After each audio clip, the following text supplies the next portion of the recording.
হরে কৃষ্ণ।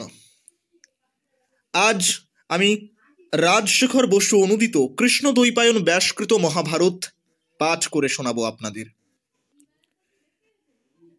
ভিডিওটি যদি ভালো লাগে তাহলে সাবস্ক্রাইব করে এই চ্যানেলের পূর্ণ সদস্যতা নিতে ভুলবেন না। আদি পর্ব, অনুক্রমণিকা ও পর্ব সংগ্রহ অধ্যায় 1। শৌনকের আশ্রমে সৌতি। নারায়ণং নমস্কৃত্বা নরং চৈব নরোত্তমং দেবীং সরস্বতীং চৈব ততো জয়ং উদীরয়েৎ। কুলপতি মহর্ষি শৌনক নৈমিষারণ্যে দ্বাদশ বার্ষিক যজ্ঞ করছিলেন। একদিন লোমহর্ষণের পুত্র পুরাণ কথক সৌতি সেখানে বিনীতভাবে উপস্থিত হলেন। আশ্রমের মুনিরা তাকে প্রশ্ন করলেন, সৌতি, তুমি এখন কোথা থেকে আসছো? এতকাল কোথায় ছিলে? সৌতি উত্তর দিলেন, আমি রাজর্ষি জন্মেজয়ের সর্পযজ্ঞে ছিলাম। সেখানে কৃষ্ণ দ্বৈপায়ন ব্যাস রচিত বিচিত্র মহাভারত কথা বৈশম্পায়নের মুখে শুনেছি। তারপর বহু তীর্থে ভ্রমণ করে সমন্ত পঞ্চক দেশে যাই, যেখানে কুরু পাণ্ডবদের যুদ্ধ হয়েছিল। এখন আপনাদের দর্শন করতে এখানে এসেছি। দ্বিজগণ, আপনারা যজ্ঞে আহুতি দিয়ে শুচি হয়ে সুখে উপবিষ্ট রয়েছেন। আমার কাছে কি শুনতে ইচ্ছা করেন আদেশ করুন। পবিত্র পুরাণ কথা না মহাত্মা নরপতি ও ঋষিগণের ইতিহাস? ঋষিরা বললেন, রাজা জন্মেজয়ের সর্পযজ্ঞে বৈশম্পায়ন যে ব্যাস রচিত মহাভারত কথা বলেছিলেন, আমরা তাই শুনতে ইচ্ছা করি। সৌতি বললেন, চরাচর গুরু ঋষিকেশ হরিকে নমস্কার করে আমি ব্যাসপ্রোক্ত মহাভারত কথা আরম্ভ করছি।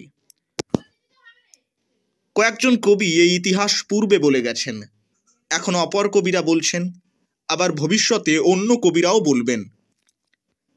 ব্যাসদেব এই মহাভারত সংক্ষেপে বলেছেন, আবার সবিস্তারেও বলেছেন।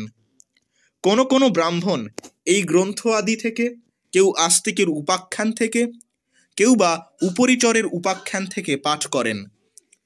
মহাভারত রচনার পর ব্যাসদেব ভেবেছিলেন কোন উপায়ে এই ইতিহাস শিষ্যদের অধ্যয়ন করাবো। তখন ভগবান ব্রহ্মা তার কাছে আবির্ভূত হয়ে বললেন, তুমি গণেশকে স্মরণ করো, তিনি তোমার গ্রন্থের লিপিকার হবেন। ব্যাস গণেশকে অনুরোধ করলে তিনি বললেন, আমি সম্মত আছি, কিন্তু আমার লেখনী ক্ষণমাত্র থামবে না। ব্যাস ভাবলেন, আমার রচনায় ৮,৮০০ এমন কূট শ্লোক আছে, যার অর্থ কেবল আমি আর আমার পুত্র সুখ বুঝতে পারে। সঞ্জয় পারেন কিনা সন্দেহ। ব্যাস গণেশকে বললেন, আমি যা বলে যাব আপনি তার অর্থ না বুঝে লিখতে পারবেন না। গণেশ বললেন, তাই হবে মুনিবর। গণেশ সর্বজ্ঞ হলেও কূট শ্লোক লেখবার সময় তাকে ভাবতে হতো। সেই অবসরে ব্যাস অন্য বহু শ্লোক রচনা করতেন। রাজা জন্মেজয় এবং ব্রাহ্মণগণের বহু অনুরোধের পর ব্যাসদেব তাঁর শিষ্য বৈশম্পায়নকে মহাভারত শোনাবার জন্য আজ্ঞা দিয়েছিলেন।